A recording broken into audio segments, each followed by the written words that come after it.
तो भारतीय बाजारों के लिए हफ्ते का आखिरी कारोबारी सत्र थोड़ा सा उतार चढ़ाव भरा रहा, जहां पर फर्स्ट हाफ में मार्केट्स में एक कंफर्टेबल शुरुआत हुई, फिर एक आईटी को लेकर खबर और एक आईटी को लेकर तेज बिकवाली मार्केट्स में देखने को मिली। लेकिन सेकंड हाफ में थोड़ी रिकवरी और उसके बाद जाते आते कहीं इंडिसीज जो हैं वो फ्लैट साइड पे जाके बंद होते हुए दिखाई पड़े। इंडिसीज तो फ्लैट रहे, एडवांस डिक्लाइन भी एडवांसेस के फेवर में रहा, लेकिन बहुत ही मामूली बढ़त के साथ।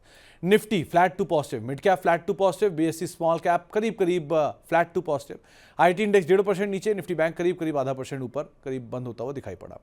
आज निफ्टी के टॉप गेनर में आइशर मोटर 2.5% ऊपर, एम&एम 2.5% ऊपर, श्रीराम फाइनेंस करीब 2% ऊपर और मारुति रफली 1.5% के आसपास की बढ़त यहां पर आते हुए दिखाई पड़ी।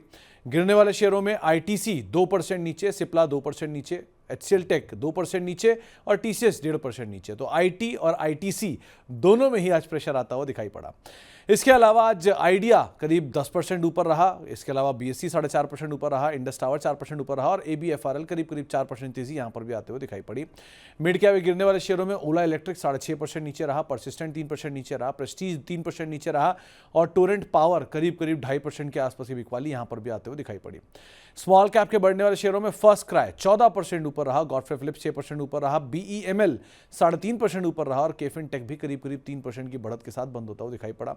स्मॉल कैप के गिरने वाले शेयरों में एफएसएल 3.5% नीचे, नारायण हृदयालय 3% नीचे, रैमको सीमेंट करीब 2.5% नीचे और डॉक्टर लाल पैथलैब 2% के आसपास बिकवाली यहां पर भी आते हुए दिखाई पड़ी।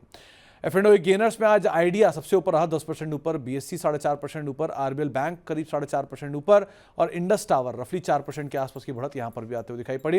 एफ&ओ के गिरने वाले शेयरों में आज वरुण बेवरेजेस करीब 4% नीचे, परसिस्टेंट 3% नीचे, प्रेस्टीज एस्टेट करीब 3% नीचे और टोरेंट पावर भी करीब करीब 3% के आसपास बिकवाली यहां पर भी आते हुए दिखाई पड़ी। खबरों के दम पे आज बीएससी चला 4.5%। दरअसल वॉल्यूम्स जो शिफ्ट हुए एक्सपायरी की वजह से, उसकी वजह से बीएससी में एक अच्छी तेजी आई। ओला इलेक्ट्रिक 6.5% नीचे, एक फंड की तरफ से माल बिका है यहाँ पे। टीसीएस करीब 1.5% नीचे रहा और एम&एम करीब करीब 2.5% के आसपास की बढ़त यहां पर भी आते हुए दिखाई पड़ी। इसके अलावा साल के नए ऊपरी स्तरों पर पहुंचा नेट वेब, जबरदस्त तेजी लेकिन एक महंगे वैल्यूएशन। जीएमडीसी करीब 12% ऊपर, आरबीएल बैंक 4% ऊपर, लेमन ट्री करीब 2.5% ऊपर साल के नए हाई बनाता हुआ दिखाई पड़ा। इसके अलावा एम&एम 2.5% ऊपर, एचबीएल इंजन करीब 1.5% ऊपर, नायका करीब 1.5% ऊपर और एल&टी फाइनेंस करीब करीब 1.5% ऊपर ये भी पहुंचता हुआ दिखाई पड़ा। कुछ और नामों में इटर्नल करीब 1% ऊपर, मुथूट फाइनेंस करीब 0.5% ऊपर, कमिंसा 1% ऊपर और आनंद राठी करीब करीब फ्लैट टू नेगेटिव बंद हुआ, लेकिन ये भी आज साल के नए ऊपरी स्तर बनाता हुआ दिखाई पड़ा।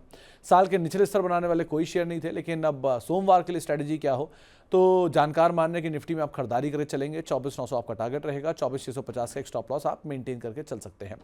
इसके अलावा निफ्टी बैंक भी खरीदारी के लिए ही रहेगा, करीब 54,470 के टारगेट से लिए खरीदारी करेंगे। 53,800 का एक स्टॉप लॉस यहां पर मेंटेन करके चलने की राय आपको दी जा रही है। तो निफ्टी बैंक निफ्टी दोनों खरीदारी के लिए ही आप रखिएगा।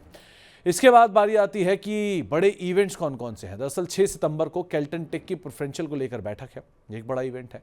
चाइना के फॉरेक्स रिजर्व के आंकड़े हैं वो आते हुए दिखाई पड़ेंगे 7 सितंबर को। जापान के जीडीपी के आंकड़े आएंगे 7 सितंबर को, वो इंपॉर्टेंट है। 9 तारीख को रिगाल जो हाल की ही लिस्टिंग है उसके तिमाही नतीजे आते हुए दिखाई पड़ेंगे। इसके अलावा 9 तारीख को ही विक्रम सोलर के भी तिमाही नतीजे आते हुए जारी होंगे। 9 तारीख को ही अमांता हेल्थ केयर की लिस्टिंग भी होगी, तो एक लिस्टिंग है अगले हफ्ते। और 11 सितंबर को सीपीआई के आंकड़े अमेरिका के आते हुए दिखाई पड़ेंगे, प्लस एक डेलीगेशन यूके में मीट करेगा 8 तारीख के आसपास, वो भी एक इंपॉर्टेंट इवेंट है। तो global event, domestic event, stock specific event, इन सब के पीछे बाजार चलेगा, तो उस लिहाज से आप नजर रखिएगा।